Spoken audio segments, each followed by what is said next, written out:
पुण्याच्या स्वारगेट एसटी आगारातील सुरक्षा रक्षकांच्या केबिनची शिवसेना उभाटाचे नेते वसंत मोरे यांनी तोडफोड केलेली आहे। स्वारगेट बस स्थानकातल्या बसमध्ये कंडोमची पाकिटं, दारूच्या बाटल्या, मुलींचे कपडे सापडलेले आहेत आणि अशामध्येच 26 वर्षाच्या तरुणीवरती बलात्कार करण्यात आल्याची घटना घडली आहे। त्यानंतर वसंत मोरेंसह शिवसेना उभाटाचे कार्यकर्ते चांगलेच आक्रमक झाल्याचं पाहायला मिळतंय। त्याचबरोबर शिवसेना उभाटाची महिला आघाडी आक्रमक झाल्याचं पाहायला मिळतंय। यावेळेला सरकारच्या विरोधात जोरदार घोषणाबाजी करण्यात आली आहे। सध्या जी आपण दृश्य बघतोय ती सुरक्षा रक्षकांची केबिन आहे आणि वसंत मोरे आणि त्यांच्या कार्यकर्त्यांनी या केबिनची तोडफोड केलेली आहे। अतिशय संतापजनक अशी घटना काल पुण्यामध्ये घडलेली आहे। स्वारगेटच्या बस स्टेशनवरती घडलेली आहे आणि त्यानंतर त्याचे पडसाद उमटताना आपल्याला बघायला मिळत आहेत। तिकडे ज्या काही जुन्या बसेस लागलेल्या आहेत त्या ठिकाणी काही महिलांचे कपडे सापडलेले आहेत, कंडोमची पाकिटं सापडलेली आहेत, आक्षेपार्ह गोष्टी त्या ठिकाणी सापडलेल्या बघायला मिळत आहेत। त्यानंतर संतप्त कार्यकर्त्यांनी या ठिकाणची तोडफोड केलेली आपल्याला बघायला मिळते।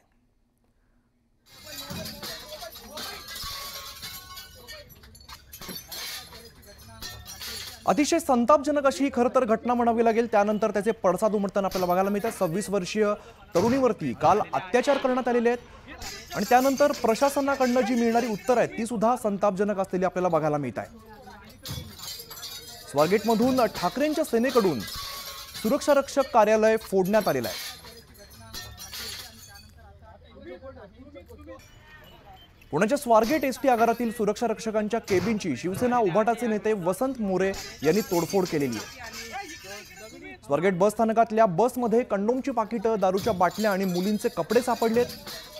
आपण बघितलं होतं कालच 26 वर्षाच्या तरुणीवरती या ठिकाणी अत्याचार सुद्धा करण्यात आलेले आहे।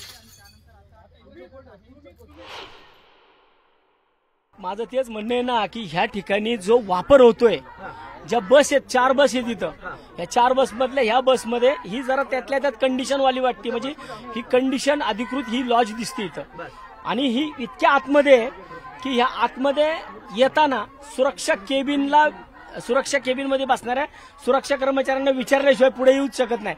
मग या ठिकाणी अंधारामध्ये ज्या वेळेस ह्या सगळ्या गोष्टी होतात त्या सुरक्षा कर्मचारी काय करतात, इथं रोज बलात्कार होतोय, इथं शेकडोनी कंडोमची पाकिटं पडलेली आहेत आणि ते पण चारही बाजूने बंदिस्त असणाऱ्या आगारामध्ये।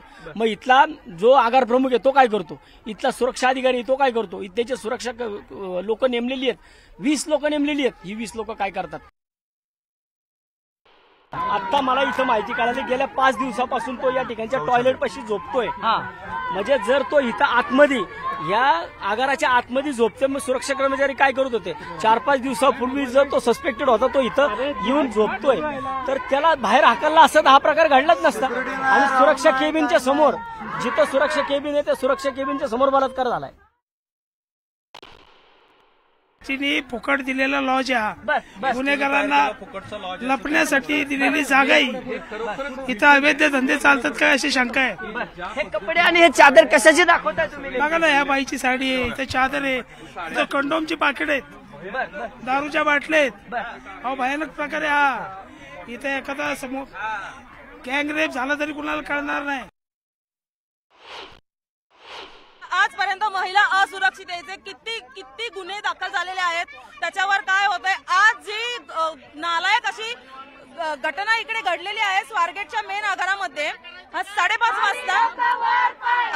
वाजता जो अगदी घाणेरडा लाजिरवाणा प्रकार झाला।